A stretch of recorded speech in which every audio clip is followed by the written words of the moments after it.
ہماری خوش بختی کہ آج ہمارے درمیان ڈاکٹر ہلال نقوی موجود ہیں، جن کا نام اردو شاعری میں اور صنف مرثیہ میں، صنف اصناف رباعی و مرثیہ میں کسی تعارف کا محتاج نہیں ہے. آپ نے مراثی کو اور اردو، پوری اردو کو اتنے بے بہا اور نادر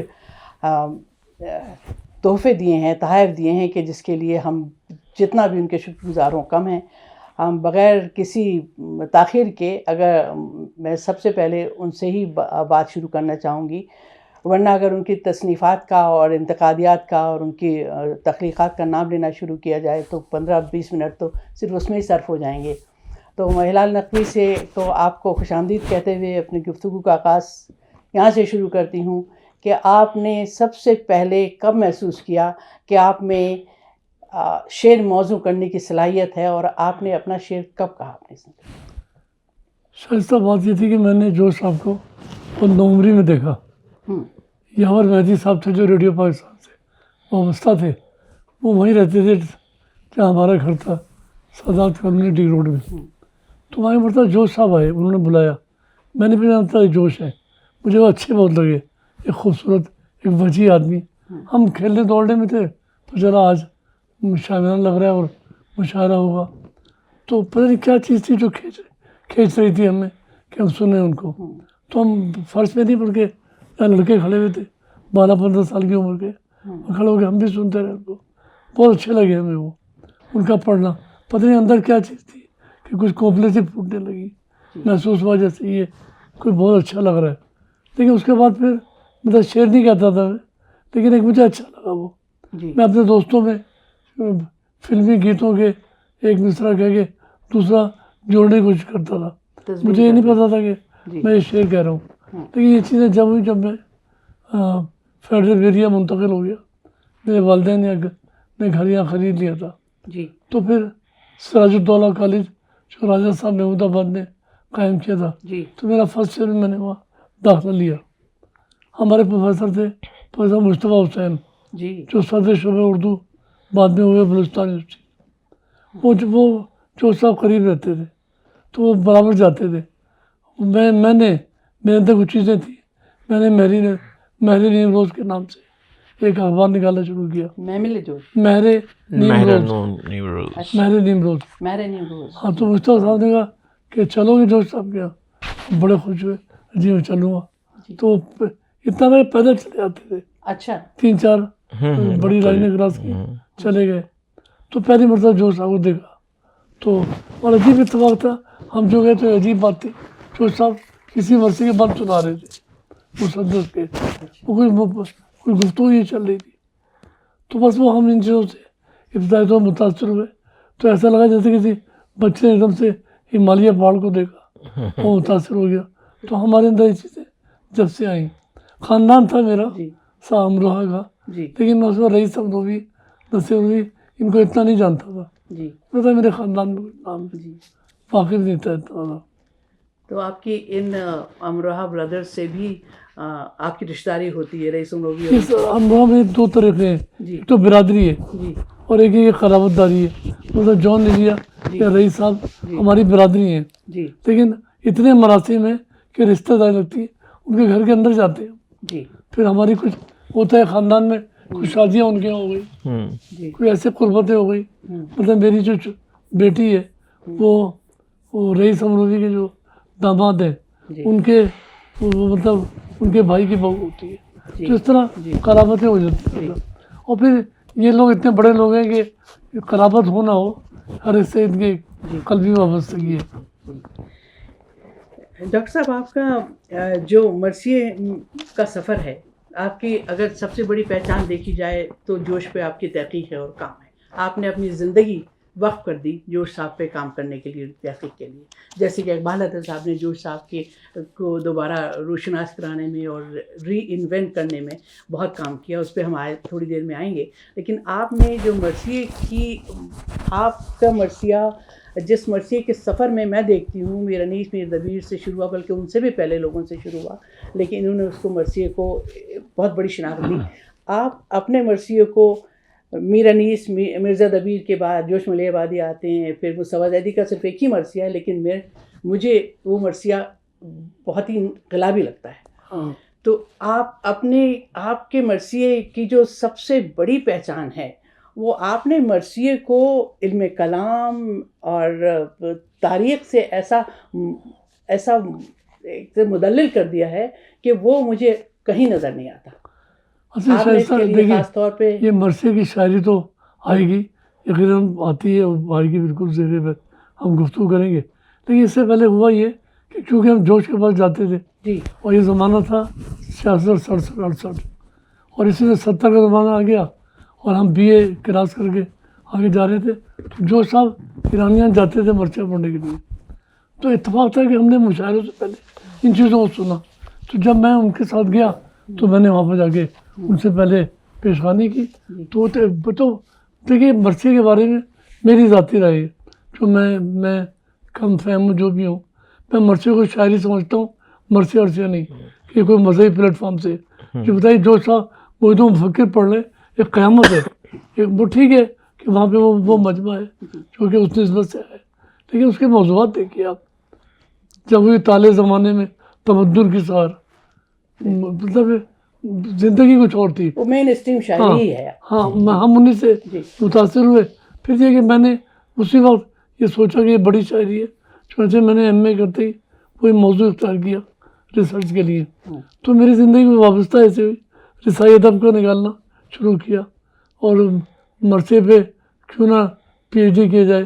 اردو مرثیے میرا خیال یہ تھا کہ کراچی میں دیکھتا تھا جوہر عباس صاحب کیا شوکت خان بھی آ رہے ہیں زیڈ بخاری موجود ہے نسیم الرحی صاحب ہیں عالیہ رضا چلے آ رہے ہیں مرزا حامد لکھنوی سب بیشتر بڑے شاعر آتے تھے.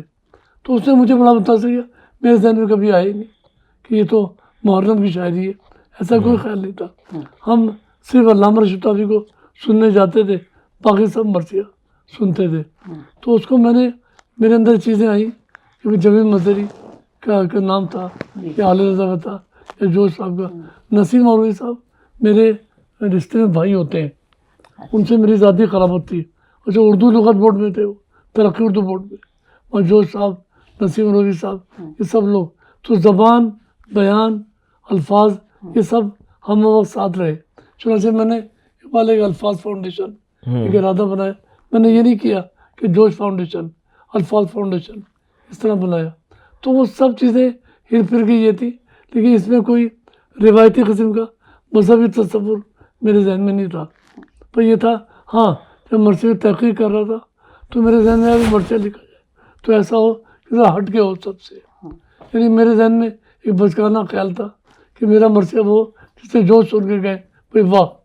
تو چنانچہ میں نے پھر جتنے بھی لکھے اس میں نیا راستہ اپنانے کی کوشش کی. میں نے آپ کو کوئی اتفاق ہوا ان کے سامنے اپنا مرثیہ سنا؟ ہاں ہوا ہے لیکن یہ میں نے ان کے گھر پہ سنایا تھا. میں تھا میرے دوست سے ڈاکٹر حضور اکبر جو آج کل امریکہ میں کسی یونیورسٹی پڑھاتے ہیں اور 2-3 اور لوگ تھے اور وہاں ہم نے مرثیہ اپنے سنایا کچھ بند سنائے تھے تو سب بڑے خوش ہوئے. انہیں ایک جملہ کہا تھا بھائی کہ ہلال کے سینے میں آگ ہے لیکن اسے ابھی اور ہوا دینے کی ضرورت ہے.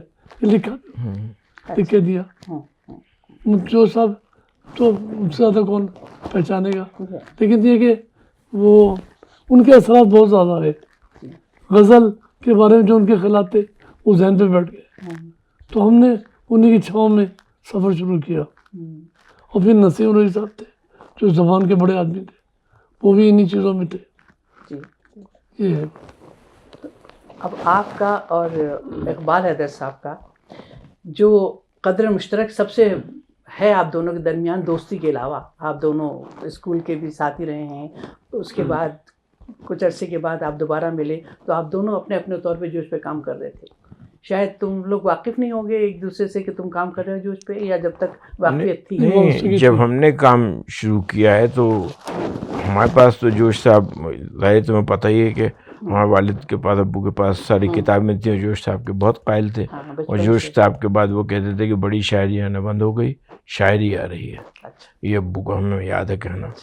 ہاں تو ہمیں جوش صاحب سے عقیدت تھی اور جب ہم یہاں موو ہوئے اور یہ تمہیں بھی پتہ ہے کہ جوش صاحب وہ ہمارا موو ہونے سے پہلے جو ابو کا انتقال ہو گیا تھا تو ہم نے اپنی کتابیں ہمیں اپنی منگانی تھی ابو کی وہ تو ساری نہیں منگا سکے لیکن ہم نے میر سے لے کے جوش تک کی جتنی ابو کی کتابیں تھیں وہ ہم اپنے ساتھ ہم نے منگوا لی تھیں.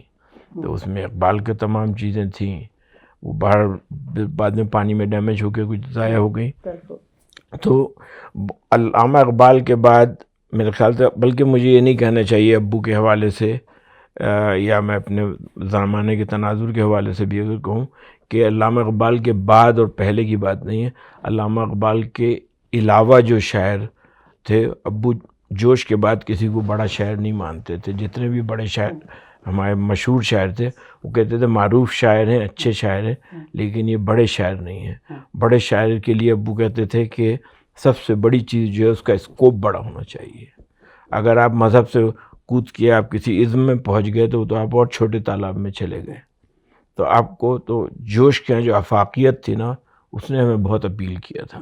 ہم اقبال کے بہت شہدا تھے، ابھی بھی ہم اقبال کو بہت مانتے ہیں، لیکن ہمارے خیال سے غالب کے بعد جو سب سے بڑا شاعر آیا وہ اقبال ضرور ہیں، لیکن جوش صاحب نے آ کے جو وہ وسعت دی ہے جو غالب چاہتا تھا، اس کو بیچارے کو ان لوگ نے تانگ ستا کے اس کا تمام کلام تو انہوں نے فارسی میں، غالب کہیں بڑا شاعر ہے اردو سے، اس کی جان ذیق میں کی ہوئی تھی انہوں نے.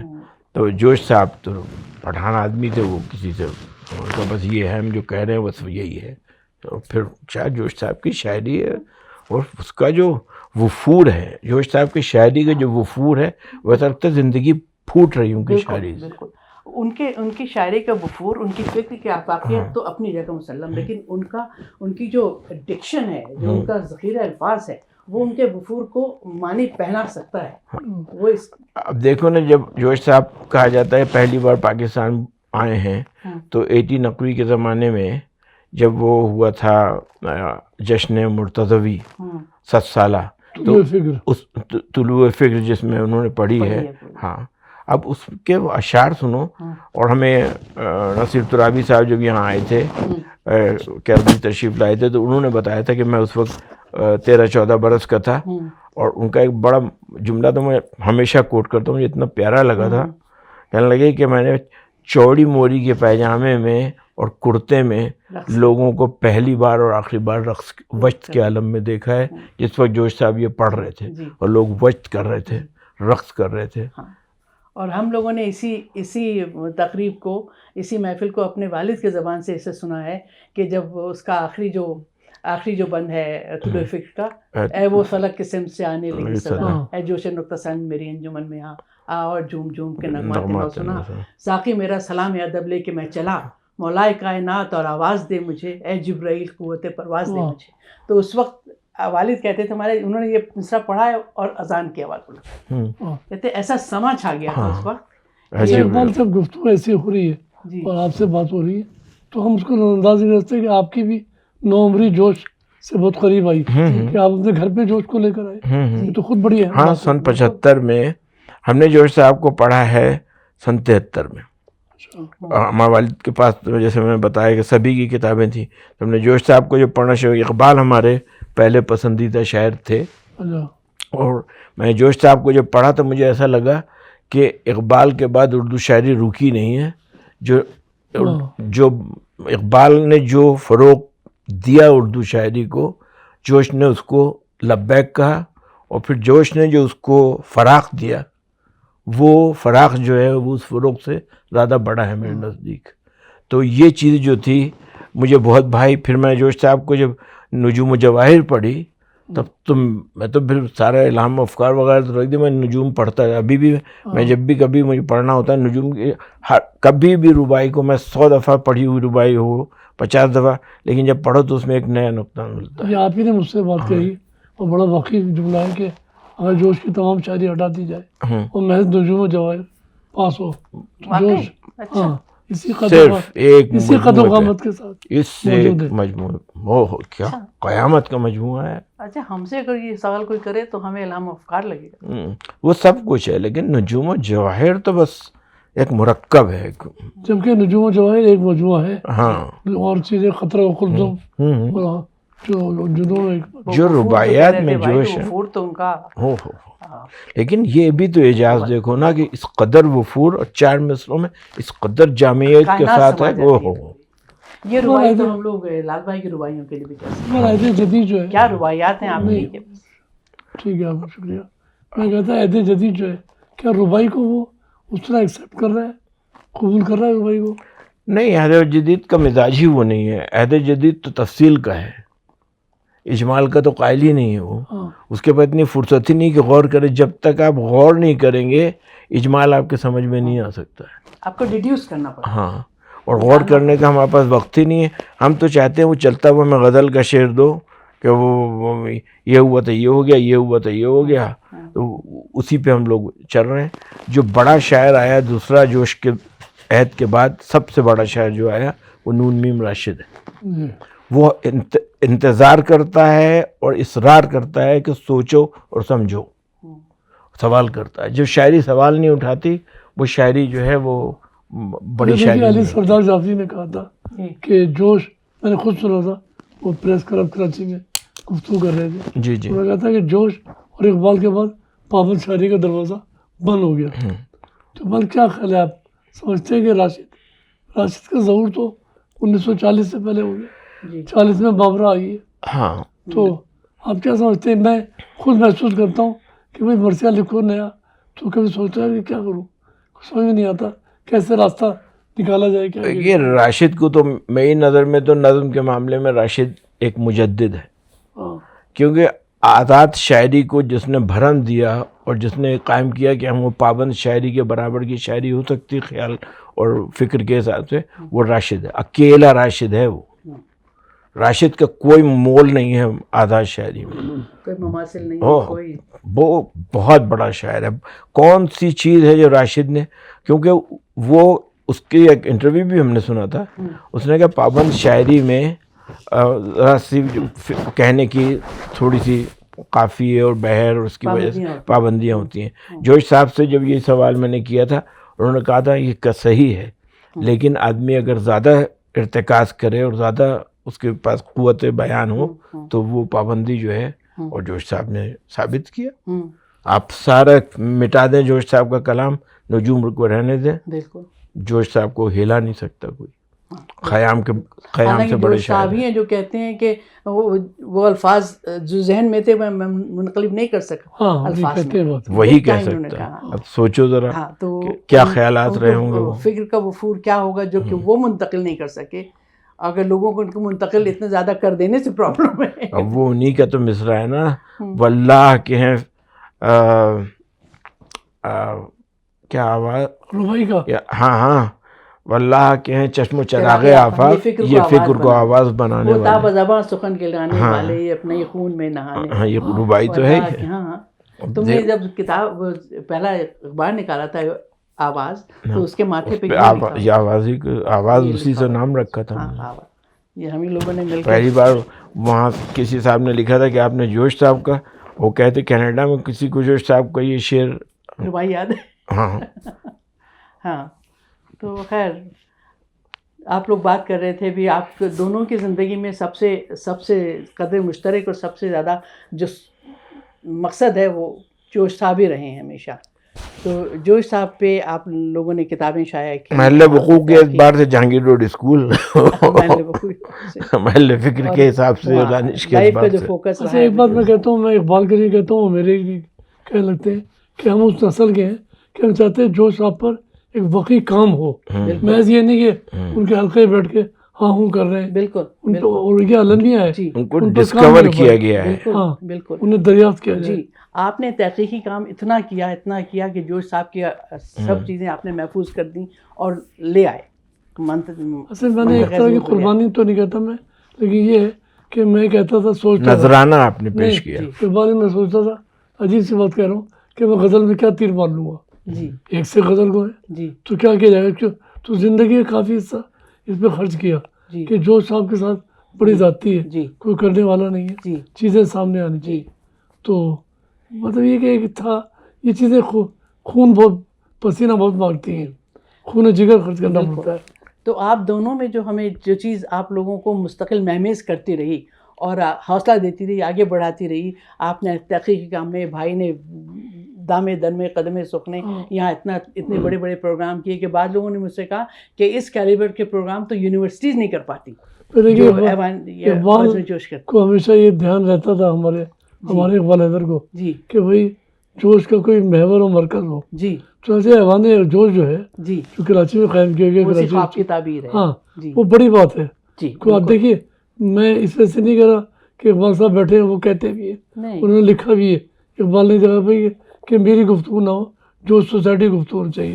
اصل بات یہ دیکھیے پاکستان میں جتنے ادارے ہیں وہ سرکاری شیڈ ہے اس کے اوپر, انجمن ترقی اردو, آرٹس کونسل, کوئی نہ کوئی سلسلہ. لیکن ایک آدمی نے ایوان جوش بنا دیا, ذاتی مطلب ہے کہ اس کے نام سے یہ بننا آفٹر ٹیکس ڈالر. ہاں تو وہ مطلب اس سے اندازہ کیجیے کہ کیا ارادے ہیں, اور کتنی ان کی عرفان اور عشق ہے. نہیں, اور پھر اس میں اقبال ہمیشہ کہتے رہے کہ اس میں راشد بھی زیر بحث آئیں گے اور مصطفیٰ زیدی بھی ہوں گے, جان ایلیا پہ کام ہوگا. تو یعنی جوش صاحب کی قیادت میں ایک پورا قافلہ چلے گا. جی اس حوالے سے ہم جہاں تک میں پہنچنا چاہ رہی تھی وہ یہ ہے کہ جب 1982 میں بزم جوش کا قیام ہوا اور سب سے پہلے تمہارے مہمان تھے علی سردار جعفری, جوش لٹریری سوسائٹی کا قیام ہوا. ہاں تو اس کو ہم لوگ بزم جوش ہی کہتے تھے کینیڈا. نہیں, بزم جوش نہیں ہو سکتی. جوش لٹریری سوسائٹی وہی تو داغبیل ہے ہر چیز کی. تو جوش لٹریری سوسائٹی آف کینیڈا کا انعقاد ہوا. تو سب سے پہلے جو بہت جید لوگوں میں جو آئے علی سردار جعفری آئے, تو ان سے بحث مباحثہ ہوا. انہوں نے جو ان کا پہلا خطاب تھا اسٹمپور انٹرنیشنل اسٹیٹس آف اردو, اس کا موضوع رکھا گیا تھا اس کا. تو پھر ان سے بات ہوئی بھائی کی, ہم لوگوں کی سب کی, کہ جوش کا کلام ہی اویلیبل نہیں, کلام ہی دستیاب نہیں. تو نئی نسل جوش سے کیسے واقف ہو, کتابیں نہیں تھیں. پھر کچھ عرصے کے بعد کتابوں کو شائع کرنے کی طرف دھیان گیا. تو وہی سفر تو بہت ہی سمجھیے کنوکشن اور اس کے ساتھ تحقیق کے ساتھ ہی ہوا ہے جو جوش صاحب پہ بڑا کام ہونا چاہیے تو ہونا چاہیے. بالکل اس سے پہلے جوش کی مخالفت کے دروازے کھول دیے گئے. مجھے حیرت ہوتی ہے کراچی یونیورسٹی کا شعبہ اردو, جہاں جس شہر میں جوش صاحب رہتے ہیں, اور جوش صاحب کے دم سے اس شہر کی آبرو ہے, ادبی آبرو. جوش صاحب شعبہ اردو مجھے یاد نہیں, کبھی بلائے نہیں گئے. ایک دفعہ بلائے گئے ہیں جب وہ واقعہ ہوا تو جمعیت کے لڑکے نے بدتمیزی کی تھی. وہ تو شعبے میں نہیں تھے. بدنصیبی بھی ہے, اس کے علاوہ اور کیا ہو سکتا ہے. یعنی ادھر آپ فراق کو دیکھیے, الہ آباد کس طرح وہ ان کے جمعیت کا قبضہ تھا نا کراچی یونیورسٹی پہ. نہیں, وہ جمعیت کے علاوہ بھی اقبال بڑے بڑے اساتذہ جو ہیں وہ جوش کو پتہ نہیں کیوں, تو وہ بھی تو جمعیت کے جماعتی پرخاص تھی. جوش صاحب کے خیر کریڈٹ پہ تو اتنا کچھ ہے کہ 10 میگا شاعر بھی اتنا نہیں کنٹریبیوٹ کر سکے ہوں گے جتنا جوش صاحب نے کنٹریبیوٹ کیا. میں تو ان کی ایک نظم ایک تارا, اگر وہ نظم کسی مہذب دنیا کے کسی شاعر نے کہی ہوتی تو اس دنیا کا وہ ترانہ بنی. ہاں بالکل, مجھے ہمیشہ یہ خیال آتا ہے کہ جو اس میں آفاقیت ہے, جو اس میں انکلوسیوٹی ہے, بلکہ وہ کسی ملک کا نہیں, وہ تو انسانیت کا دنیا کا, انسانیت کا ترانہ. اس کو ہندوستان میں گوایا تو گیا, اس نے گوایا گیا جب تمہاری ایفرٹس کے بعد. ہاں بھائی, ہلال نے جو ایفرٹ کی اور ہم نے جو ایفرٹ کی, وہ جوش صاحب کو سمجھ لو ری دریافت, مطلب آپ نے ان کو دوبارہ دریافت کیا اثر نو. ورنہ جوش صاحب کو تو ختم کر دیا گیا تھا بالکل کہ بھائی کثرت ایسا. اور پھر یادوں کی بارات جو آئی تو اس کے بعد ہم نے تو اسی کے خلاف جہاد کیا نا, کہ اصل بات تو یہی تھی. اب کسی شاعر نے, بڑے شاعر نے اگر جوش صاحب کا چھوٹی سی بات کی تھی, انہوں نے مطلب مختصر بات کی تھی لیکن بات بڑی تھی. انہوں نے کہا کہ نون میم راشد سے پوچھا گیا جب جوش صاحب کے بارے میں, تو انہوں نے کہا وہ شاعر جو ہے عیسائیت کا سب سے بڑا شاعر ہے. ہاں, راشد کو اس کا اعتراف ہے. ہاں ہم نے پڑھا تھا کہیں پہ, اب ہمارے پاس ہے تو نہیں, لیکن راشد کی جو بیٹی تھی یہاں, انہوں نے اردو ڈپارٹمنٹ کی ہیڈ تھیں مونٹریال میں, اب تو ریٹائر ہو گئی. انہوں نے اردو چیئر جو بنائی اس کا نام راشد چیئر رکھا تھا نا. ہاں, بہت بڑی بات ہے. پورے نارتھ امریکہ میں کہیں پہ اردو چیئر مجھے نہیں پتا کہ بنی ہے, انہوں نے بنائی اور اپنے والد کے نام سے اس کو. ہاں, ہمیں ان سے بات بھی ہوتی رہی ہے بہت دن تک.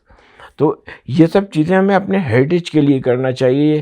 یہ جوش پرستی نہیں ہے, یہ اردو کی اور ہماری اپنی بقا کا تعلق ہے. انسانیت کی بقا ہے. ہاں, وہ اردو کی ایسے ہیلدی رجحانات کو ترک نہیں ہونا ہم نے چاہیے. تمہیں بتایا تھا کہ اگر آپ چراغ کے روشن کرتے ہیں تو آندھی کو دیکھنا پڑے گا. اور کیا, یہ آندھی ہیں جو چاروں طرف جو اس کو تنگ نظری, اور اندھیرا ختم ہوتا ہے اس سے. سب سے بڑی چیز تو اندھیرا کم ہوتا ہے, ختم. اب جب ہم پہلی بار جب وہ یہاں پہ آئے, ہم نے تمہیں بتایا تھا, ہم کو ایئرپورٹ سے لے کے آئے قمر رئیس صاحب کو. ہاں, تو ہمیں دیکھا, کہنے لگے سلام دعا کے بعد والد کیا کرتے تھے, یہ سب پوچھا, تعلق کہاں ہے, ہم نے بتایا الہ آباد سے. ہم نے کہا ہم کراچی میں پیدا ہوئے, پوچھا کب پیدا ہوئے, سب بتایا. کہنے لگے تو یہ آپ کو جوش سے اتنا شغف کیسے ہو گیا؟ ہم نے کہا دیکھیے ہمارے یہاں میر سے لے کے اور جوش تک سب کی کلیات, سب کے مجموعے تھے. یہ ہم اس ماحول میں ہم پلے بڑے ہیں, تو ظاہر ہے لازمی تھا وہ. اور ہمارے شعری نشست ہوتی رہتی تھی. کبھی محسن اعظم, کیا علامہ محسن اعظم گڑھی, ہاں وہ آتے تھے. ہاں بہت, ابو کو تو بہت ہی پسند کرتے تھے. ابو کے پاس بہت کیا پروقار شخصیت تھی, قائد اعظم جیسی شخصیت تھی. میں شاعری کیا, ارے بھائی محسن کبھی آ جائے کرو, یعنی جو صاحب کا لہجہ ہی ہوتا. بہت ہی بڑے عالم شاعر تھے وہ. اور جوش صاحب نے جو قمر رئیس کا جو آپ کہہ رہے تھے کہ انہوں نے آپ سے جو کہا وہ بتائیے, جو بات ادھوری. ہاں, وہ قمر رئیس مجھ سے کہنے لگے کہ وہ آپ کی نسل جو ہے, ہاں پیدائش. تو ہم نے کہا جب آپ لوگوں نے جوش صاحب سے بالکل ہاتھ ہٹا لیا ترقی پسندوں نے, جو کہ آپ کو ترقی پسندی ملی تھی ان کی ارتقا سے تھی. ان کی ارتقا پسندی کا ایک شاخ ہے ترقی پسندی, اور آپ لوگوں نے اپنا خیمہ الگ لگا کے اور اب اپنے آپ کو محفوظ کرنے کے لیے, آپ کے بڑوں نے, ہم نے ان کو تو نہیں کہا, ہمیں پتہ تھا ہم کس کو کہہ رہے ہیں. ان کو یہ تھا کہ اگر جوش رہے تو ہمارا پیڑ جو ہے بڑا نہیں ہو پائے گا. ہاں, تو انہوں نے جوش صاحب کو کہا کہ بھائی یہ تو ترقی پسند سے الگ ہے. ہم کہتے ہیں ترقی پسند سے الگ ہے, ارتقا پسند ہے. آپ لوگ ترقی پسند ہیں, آپ ناؤن میں ہیں, جوش ایڈجیکٹیو میں ہے. جواب دیا. ہاں, بہت خوش ہوئے, کہنے لگے کہ بھائی ہمیں تو بہت اچھا لگا یہ سن کے. تو ہم نے کہا ہم جوش کے عقیدت مند نہیں ہیں, ہم جوش کے عارف ہیں. اچھا اقبال, ہمارے ذہن کی جو ساخت تھی, جو ہم لوگ اردو بولنے والے ہیں, نتیجہ یہ ہوگا کہ جوش صاحب کی شاعری کے بجائے یادوں کے برات سوال ہو گئی ذہن میں.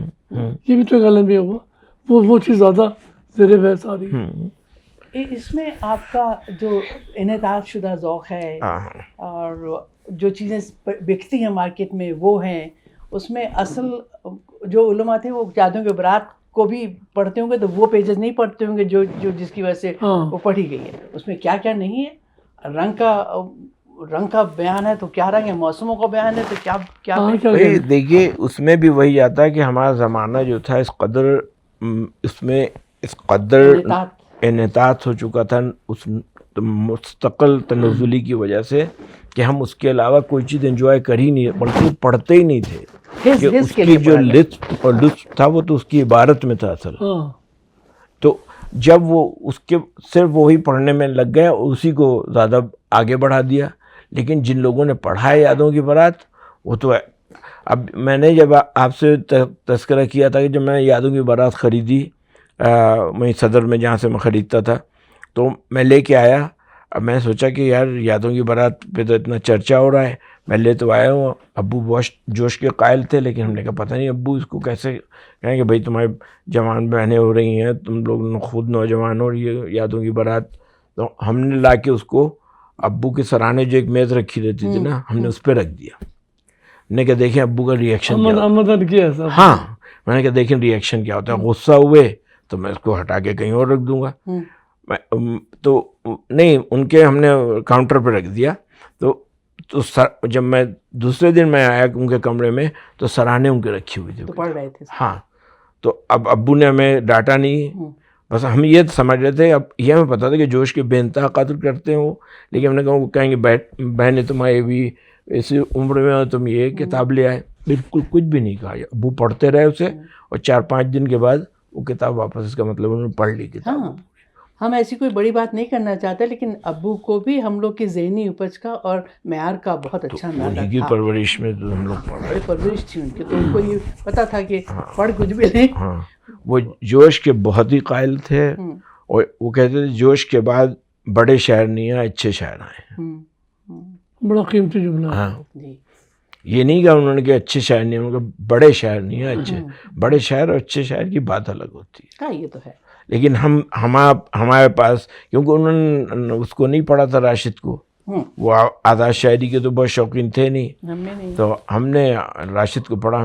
جوش کے بعد اگر سب سے بڑا شاعر کوئی آیا ہے تو راشد، بلکہ اب جون کو پڑھنے کے بعد ہم سمجھتے ہیں کہ جوش کے بعد سب سے بڑا شاعر جو ہے وہ جون ہے.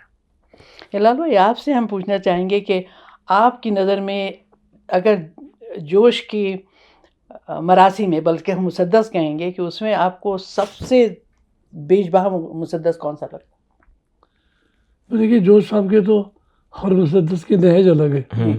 وہ اس کے موضوع جو وہ لیتے ہیں تو اس کو عجیب طرح نبھاتے ہیں. جی مطلب میرا کہنا یہ ہے کہ میں یہ سمجھتا ہوں کہ جوش صاحب کا ایک کمال یہ میری فہم کے مطابق کہ وہ ہر چیز کو ایک شعر میں ڈالنا چاہتے ہیں. یہ مجھے بتائیے اردو شاعری میں پانی کے موضوع پہ کیا لکھا گیا ہے؟ بتائیے مجھے. خاک کے موضوع پہ کیا لکھا گیا ہے؟ یہ نذیر اکبر وادی سے ایک تعلق قائم ہوتا ہے. جی جوش صاحب تو اس کو وسیع ترین شاعر کہتے ہیں. بالکل. اچھا دیکھیے انیس کو بہت مانتے ہیں. تو میری اردو زبان کا بولتا قرآن.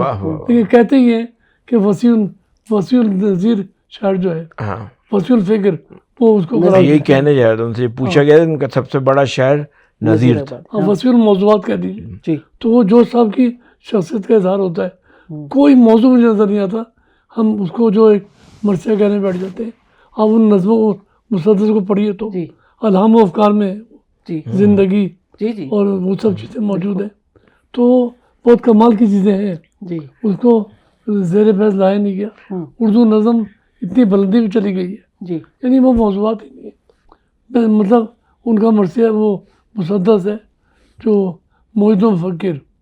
جی آپ اس کو دیکھیے، جن کو نئے موضوعات ہیں. اچھا وہ کرتے ہی ہیں کہ دیکھیے وہ مرثیہ اس طرح نہیں کہہ رہے، دیکھیے پڑھ رہے ہیں ممبر پہ اور گفتگو ہوئی ہو رہی ہے تو وہ موجود و مفکر لکھتے رہتے ہیں.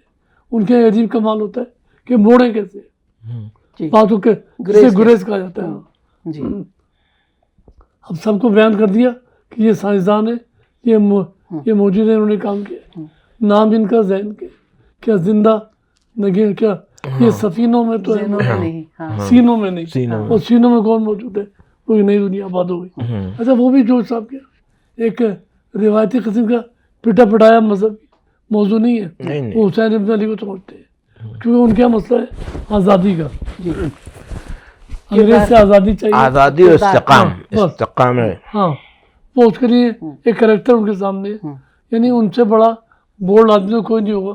صاف صاف کہتے ہیں کہ میں ان کو بڑا اس لیے نہیں مانتا کہ والی اور فاطمہ کے بیٹے ہیں. وہ کریکٹر اتنا بڑا ہے کہ وہ انکار کر دینا. اچھا جوش کا انکار کا بڑا مسئلہ ہے. انکار کا کلزم بھی شیطان کی بھی تو کسی انہوں نے اس بات پہ ان کو اپریشیٹ کیا ہے. دیکھیے اقرار جوش کیا اقرار و انکار کے اوپر پورے مقالے کہتے ہیں. اقرار تو آسان ترین چیز ہے. یہ ہاں ہے کہنا یار ازل سے زندوں کا سلام اور توتلے نادان فرشتوں کو دعا.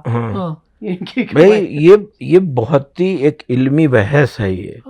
اور یہ علمی بحث کے علاوہ یہ ایک انتقادی ایک نقطہ ہے. بالکل کہ آپ نے کچھ کہا، میں نے کہا بھائی بہت ٹھیک، اب مجھے کچھ کرنے کی ضرورت ہی نہیں. انکار پہ آپ کو ایک پوزیشن لینی پڑتی ہے کہ آپ انکار کیوں کر رہے ہیں. اب کوئی انکار کر کے چپ ہو گیا تو وہ جاہل قرار پائے گا. لیکن جس نے کہا کہ انکار میں اس وجہ سے کر رہا ہوں، اب اس آدمی نے جس نے اپنے انکار کے، انہوں نے رباعی میں یہ بھی کہا ہے کہ یہ کہنا کہ خدا نہیں ہے اتنی بڑی جہالت ہے جتنا یہ کہنا کہ خدا ہے. ہمیں نہیں پتا، بالکل ہم چل رہے ہیں آگے، جا کے ہو سکتا ہے اور چیزیں ملے. یہ اس قدر علمی گفتگو، اتنی حکیمانہ گفتگو ہے یہ. اور یہیں پہ جا کے ہم جوش صاحب کو کسی صدی میں انسان جہاں پہنچا دروازہ اسی گفتگو کھلتا ہے. یہ گفتگو آج کا موضوع یہی ہے. جو اردو ادب کا نیا باب کھلا ہے وہ جوش کے اس اصرار سے کھلا ہے کہ ایقان جو ہے وہ کچھ نہیں ہے, آپ کو سوچنا ہے کہ تفکر جو ہے. اب ان کے ہاں ان کی جو مجموعوں کے نام بھی دیکھو تو بالکل ہاں یہ آپ نے مجموع نام والی بات. ہاں جدلیت ان کے یہاں شروع سے ہے, پہلے مجموعے کے علاوہ ہر ایک میں ایک جدلیت کا عنوان ہے. جیسے ایون اس میں بھی نجوم و جواہر تک میں بھی وہی آ گیا, لیکن الہام و افکار بالکل ایک دوسرے کے. اور الہام و افکار جو ہے یہ جوش کی سب سے بہترین کتاب ہے, الہام و افکار. ہاں کیونکہ اس میں وہ ریئل جوش ہے جو بالکل پاکستان نے چھپا دیا تھا. الہام و افکار جس نے بھی چھاپا ہے اس نے بہت بڑا احسان کیا اردو کے اوپر. کہ الہام افکار کے بعد, اور جس وقت یہاں پہ, یہ میں اس لیے نہیں کہہ رہا ہوں کہ کینیڈا میں ہوا, لیکن ہم یہاں آ گئے تھے تو ہم یہیں کر سکتے تھے کام. جب جوش سوسائٹی بنی تو وہاں کریں جوش سوسائٹی. جوش صاحب سے سن 55 میں ایک انٹرویو لیا گیا, اس میں پوچھا گیا موضوعات, انہوں نے کہا اب میری ذہن ادھر نہیں جاتا, اب میں فکر کی طرف مڑ گیا ہوں. اور 55 کے بعد ان کی شاعری دیکھی جو دونوں مجموعے پاکستان میں جوش اکیڈمی نے شائع کی ہے, لیکن ان کی فکر لے جاتی کہاں ہے, وہاں پہ وہیں پہنچ جاتی ہے. کیونکہ ایقان کا سب سے بڑا جو منبع ہے جس کی بنیاد پہ تنہا تو ایک اشارہ ہے معبود کی طرف. کیا صدیوں سے کہتا ہے جو مسجود کی طرف, تنہا تو ایک اشارہ. مجھے ایسا لگتا ہے کبھی اقبال جو اس کی چیزیں تو اب منظر عام پر آئی ہیں, ایسا لگتا ہے اب اس شاعر پہ کام کا دروازہ کھلے گا, جیسا آپ کہتے کھل چکا ہے. ہاں دیکھیے, جب میں نے آپ سے تذکرہ کیا شائستہ کو ہی پتہ ہے, ہم شائستہ ہی گئے ہوئے تھے وہاں پہ جوش پہ پروگرام جب ہونا شروع ہوئے ہندوستان میں. ہاں دہلی میں. تو میں کھڑا ہوا تھا وہاں, تو میں ایوان غالب کے باہر ہم لوگ موجود تھے, تو مجھے وہاں خیال آ رہا تھا کہ یار ایوان جوش تو کوئی نہیں بنائے گا. اس وقت ہمیں یہ بھی نہیں پتا تھا کہ ہم بھی بنا سکیں گے نہیں, لیکن وہ ایک چیز تھی. اور جب ہمارے پاس کچھ, ہم نے اپنا بزنس وغیرہ بیچا تو ہمارے پاس جو پیسہ آیا تو ہم نے, یہ نہیں کہ میں اپنے طور پہ کر لیتا, اپنی بیوی سے بچوں سے میں نے کہا کہ میں یہ پیسہ الگ رکھ رہا ہوں, یہ جوش صاحب کے لیے ہے, اور اس سے ایوان جوش بنا. بڑی بات ہے اقبال, انسان پیسہ نہیں خرچ کرتا. ہاں یہ بتا دوں, وہ دوسرے لوگ ہمیں اپنی بقا کے لیے. اور تم نے کہا کہ ایوان جوش ایوان غالب دیکھا تو خیال ہے ایوان غالب بھی کسی پرائیویٹ پرسن نے نہیں, کسی پرائیویٹ کوئی بھی ایوان کسی کے لیے. پاکستان ہندوستان میں ایوان جوش بنایا ہے جس جگہ پہ آرام سے 2.5-3 لاکھ روپے مہینہ کرایہ لے لیجیے عام لوگوں سے, لیکن آپ نے یہ بڑی بات ہے کہ ان کو دے دیا کہ ہماری ترویج کرو, بس یہی کام. تو یہ تو اچھا بات, ایک بات یہ بھی تو ہے نا کہ جوش صاحب کے ساتھ جو ان کی ہجرت ہوئی, ان کے نقد میں ایک پہلا شاعر ہے, اتنی اسپیڈ بریکر لگے ہوئے ہیں کہ یعنی کہ خلیق انجم انجم ترک اردو, خود انہوں نے لکھا ہے جملہ کہ ہمیں جوش صاحب سے ایک نفرت سی ہو گئی تھی. پھر بعد میں انہوں نے کہا نہیں, میں نے توبہ تک کہا, اور میں نے کہا نہیں بھائی سب سے بڑا شاعر تو جوش ہے. جوش کے جو کام کی رکاوٹ ہے وہ ہمارے ملک میں جو چیزیں ہیں رائج ہیں اس سے بڑا نقصان بچا ہے. وہی فیکٹرز ہیں. دیکھیے لسان ادیان اوطان جو جوش صاحب نے کہا, لوگ وطن کی محبت میں جوش صاحب سے متنفر ہو گئے کہ چھوڑ گئے ہمارے ملک کو. تو یہ چیزیں انسان کی جو چینز ہیں, جو زنجیروں میں اب جکڑے ہوئے ہیں, انہیں میں سے ایک یہ بھی ہے. اچھا جوش صاحب بھی دیکھیے, اگر یہ تو بہت بڑی بحث ہے کہ چھوڑ کے آ گئے, تو نہ تو ان کے حرص و حوث ہے, اس مزاج کے ہی نہیں وہ. بالکل نہیں. اور جوش جس ذہن کے انسان تھے, ان کے لیے وطن اور وطنیت میٹر کرتی ہی نہیں تھی. دنیا میں کہیں بھی ویسے ہی ہو سکتے تھے. وہ یہ بالکل لکھا ہے انہوں نے بات. وہ بددل ہوئے ہندوستان سے, اور نہرو سے تو ان کی لڑکپن سے یاری تھی. نہرو نے اتنا ان سے کہا کہ میں تو ہندی اردو بولتا ہوں, میرا گھر پرانا, میرا گھر. انہوں نے کہا نہیں, اور اتنا واضح ان کا, اور اتنا سمجھ لو کہ ریزنیبل جو ہے ان کا وہ نقطہ تھا. کہیں گے جس زبان سے تعلیم کو منقطع کر دیا جائے وہ زبانیں پنپا نہیں کرتی, وہ بولی رہ جاتی ہے, زبان نہیں ہوتی. اور ہندوستان میں بولی ہو گئی, 3 سال کے اندر بولی ہو گئی, اور زبان. تو وہ اس وقت چھوڑ گیا, اس وقت.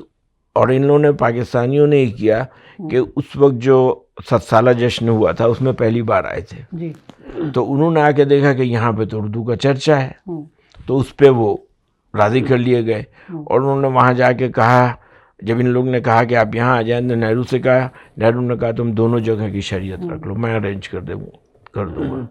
انہوں نے کہا کہ میں دونوں جگہ کی شریعت نہیں رکھ سکتا. اچھا ایسا میں سوچتا ہوں وہاں تو ایک ہندی والے مسئلے نے شریع مسائل پیدا کیے, لیکن پاکستان میں جو عالمیہ ہوا, دیکھیے کسی شہر کا تعارف اس کا پھیلاؤ کہاں سے ہوتا ہے. جو بچے انٹرمیڈیٹ میں آتے ہیں ہزاروں, کراچی میں 90,000 بچے پڑھ رہے ہیں اردو نصاب سے. نصاب میں. آپ نصاب کو, میں تو چونکہ وابستہ رہا ہوں تعلیم سے, نصاب میں لے دے کے نظر مل گئی ہے اے فنا انجام انسان کب تجھے ہوش آئے گا, چونکہ مذہبی ٹچ. یا وہ کشمیر والی ہاں یا ایسٹ انڈیا کمپنی, یعنی کوئی بتائیے کہ کون ہے کیا ہے, وہ ان کی شاعری کا تذکرہ نہیں ہوتا.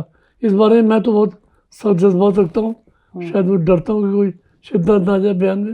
نصاب میں جو صاحب کو لایا نہیں جاتا, وہ چیزیں شامل ہی نہیں کی جاتی, کسی مسائل شعور پہ نہیں آنے نہیں دیتے. وہ تمام لوگ اقبال قابض ہیں جو صاحب کو یہ چیز ہونے نہیں دینا چاہتے. یعنی کہ وہ لیول تک میں بعض آج کے شاعر آ گئے, لیکن جو صاحب کو تو دور دور.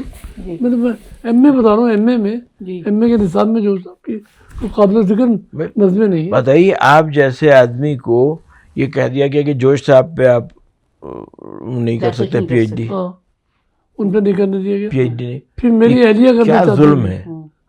نہیں کرنے دیتے بھائی, کرنے نہیں دیتے. وہ تو میں تھوڑا سا اس کا بھی قائل ہوں کہ واقعی حکومتوں کا بڑا کردار ہوتا ہے. سردار جعفری صاحب نے لکھا ہے کہ یہ کہنے میں میں بلا تکلف کہہ رہا ہوں کہ ہندوستان میں بھی جوش صاحب کے خلاف دیواریں کھڑی کی گئی. بالکل کھڑی. پاکستان میں جو کی گئی یا تو وہاں پہ کھڑی کی گئی.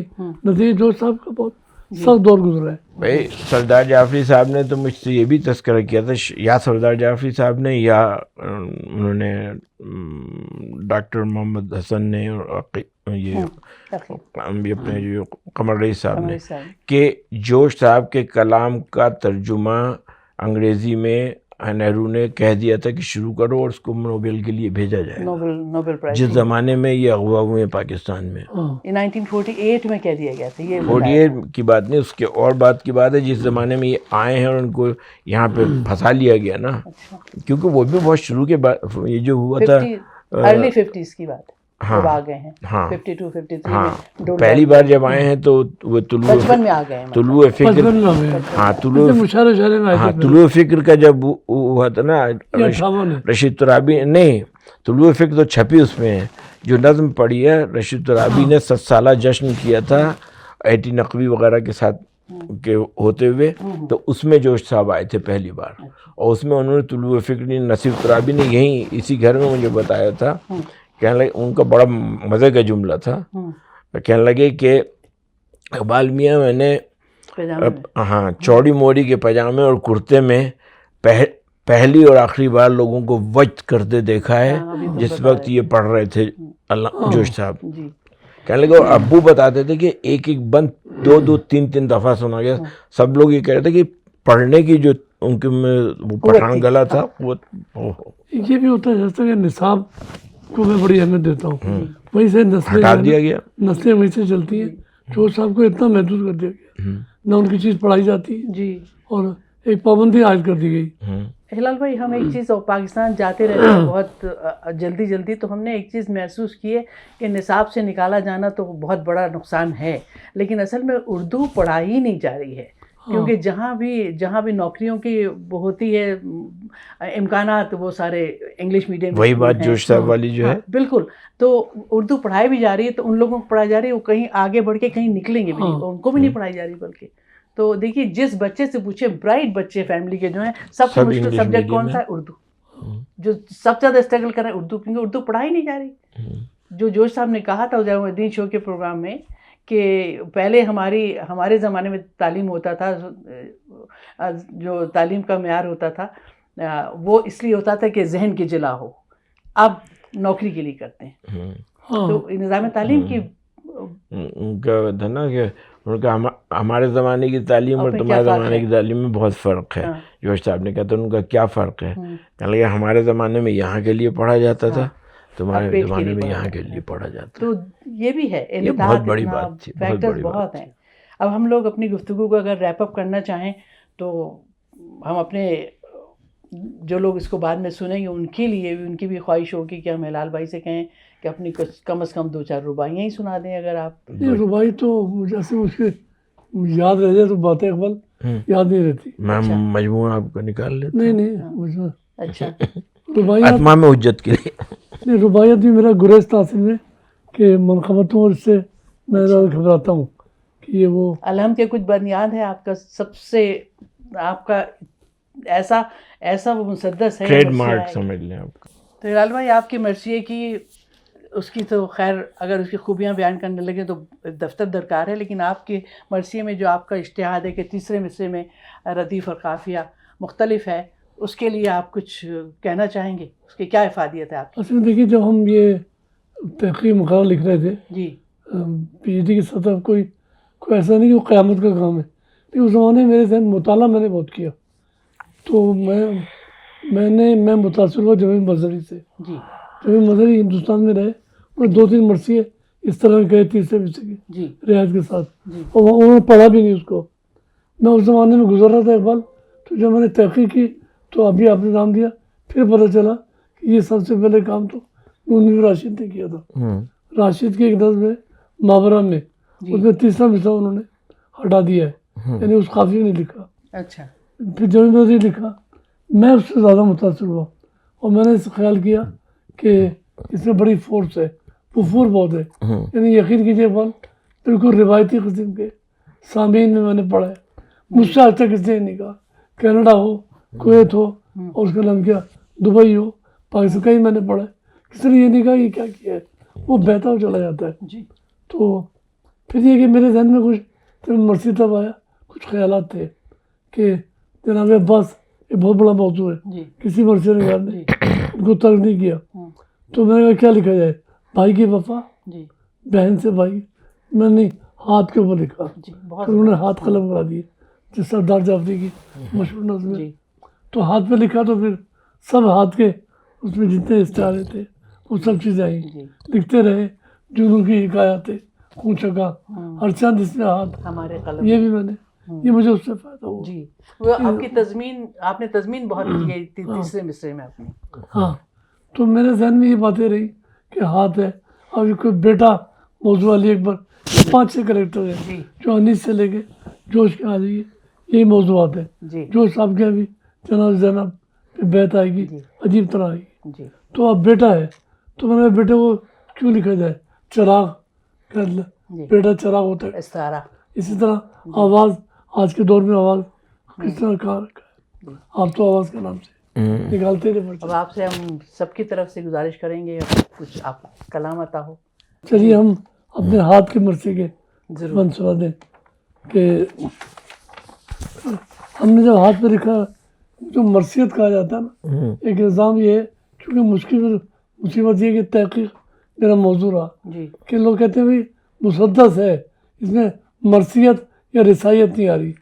تو میں نے کوشش کی ہے کہ وہ تمام لفظوں جو مرثیے کی جس ہاتھ میں قلم ہے، حسم اس کے ہاتھ ہے، جو ہاتھ خود قلم ہے علم اس کے ہاتھ ہے. جی ہر عہد تشنگی کا تمدن لکھے جو ہاتھ، آثار و ارتقاء کا برہم اس کے ہاتھ ہے. برہم کرے صفوں کو جو ترتیب کے لیے، وہ ہاتھ ایک سبیل ہے تہذیب کے لیے. واہ واہ واہ واہ واہ. وہ ہاتھ ایک سبیل ہے تہذیب کے لیے. واہ. کہ یہ دیکھیے کہ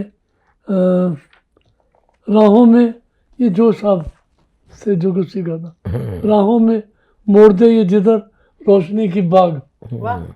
چھڑ جائیں دشت و در میں نئی زندگی کے راگ، دے کر روئی کے نرم سے گالے کو لو کی شکل، واہ. اور شکل کی جبی پہ سجا کے شرر سے آگ، واہ واہ واہ واہ. سیال روشنی کو اتارے ایاغ میں، مٹی کے ٹھیکرے کو بدل دے چراغ. واہ واہ واہ واہ. مٹی کے ٹھیکرے کو پتہ چلتا ہے کہ جوش صاحب کا بدل سلسلہ دے نسب ہے. چراغ میں. بسمل ہوئے مگر وہی سرگرمیاں رہی، واہ دھومیں وہی ہماری سرے گلستاں رہی. واہ. مانا فگار ہو گئی سب انگلیاں میری، جب میں نہیں رہا میری پرچھائیاں رہی. واہ واہ واہ. جاری ہے اس طرح سفر رنگ و بو میرا، اب تک ہے تتلیوں کے پروں پر. واہ واہ. کیا بات. اب تک کے کہتے تتلیوں کے تھے پروں پر لہو میرا تو مجھے کہنے میں تعلق نہیں ہے کہ سب جوش کے اثرات ہیں. ہاں یہ بند دیکھیے بالکل بولتے ہوئے اثرات ہیں. دھنکار تبل گونج گرج رو کڑک نشان دیوار ڈھال آڑ سپر شال صاحبہ خوش باشو خوش یقینو پر اسرار و پر اثر جولا کشاں کشاں گہے گرداں رواں دواں. یہ سارے سلسلے جو تموج پسند ہے. دریا تمام ہاتھ کے کوزے میں بند. اس کے بعد اقبال 5 بند آپ نے گئے 5 بند. ایک دیکھیے یہ میں عرض کروں کہ ہمارے سننے والے نوجوان دوستوں آپ پرانی ترکیبیں بہت ہو گئی. اب دیکھیے میں فخریہ کہہ سکتا ہوں کہ چھٹے مصرے میں جو بات ہے یہ لکھی نہیں گئی. جناب عباس کا کردار ہے. ٹھیک ہے. ان کا سفر ہے عظمت آدم کے واسطے ایک مقصد عظیم و معظم کے واسطے. ان کو جہان جہد و عمل کی حدود میں ایک مرجع خلائق عالم کے واسطے دینا ہے اور رنگ اسی زیب و زین کو کرنا ہے نظم خیمہ فکر حسین کو.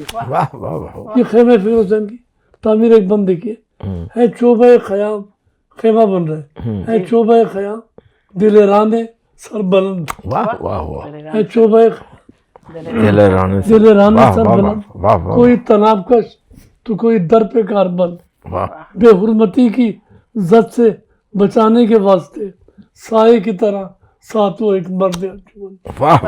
دیکھیے یہ جو دوسرا مصرع ہے نا میں تعلیم نہیں کر رہا یہ اس طرح کا خیال نہیں آتا. دل میں سائے کی طرح ساتھ وہ ایک مرد انجمن دل میں کل احتیاط کی باتیں لیے ہوئے عباس بازوؤں کی قناتیں لیے بازوؤں کی. خیر وہ جو آگے حصہ ہے ایک آدھ بند اور پڑھیں بازوؤں کی قناتیں لیے ہوئے. تو یہ ہاں یہ مجھے دیکھ اس علم کے سائے میں یکجاں ہے کون کون قاسم عمیر وہب تمامہ ہلال اون ان سب کے درمیان علی اکبر سا خوب رو اور ان کے ہم قدم وہ سیاہ فام مرد جون. یہ سب جو دین حق کی بقا کے لیے اٹھے زینب کے ہاتھ سب کو دعا کے لیے اٹھا. یہ بات دیکھیے زینب کے ہاتھ سب کو دعا کے لیے اٹھے اور ہے زینب کے ہاتھ سب کو دعا کے لیے اٹھے. یہ بند دیکھیے پڑھتا یہ تو مجھے بہت عزیز ہے. یہ ہاتھ کٹ گئے تو بڑے تب رسن کے ہاتھ آخری بند سنیے. یہ ہاتھ کٹ گئے تو بڑے تب رسن کے ہاتھ بچوں کے وہ گلے وہ حرم وہ بہن کے ہاتھ زنجیر بستہ ہاتھ کفن تک نہ دے سکا مجبور کس قدر تھے غریب الوطن کے ہاتھ چہرے تمام گردے غریبی سے اٹ گئے 2 ہاتھ کیا کٹے کہ سبھی ہاتھ کٹ گئے. بس یہ ایک بات اس طرح کے موضوعات میں اس کو اردو شاعری کے طور پہ لیا میں نے. بالکل اس کا کینوس اتنا بڑا ہے. بہت بہت شکریہ آپ کے وقت کا اور یہ چند لمحات ہمارے لیے بہت قیمتی. ارے بھائی ہم اقبال کے پاس آئے کراچی سے کینیڈا آئے ہوئے بیٹے کے پاس اقبال کے آئے تو ہمیں کیلگری اقبال تو لائے لیکن جوش صاحب لے کے آئے. جوش صاحب سے تعلق ہوا اور ہمیں بڑی عزت ملی.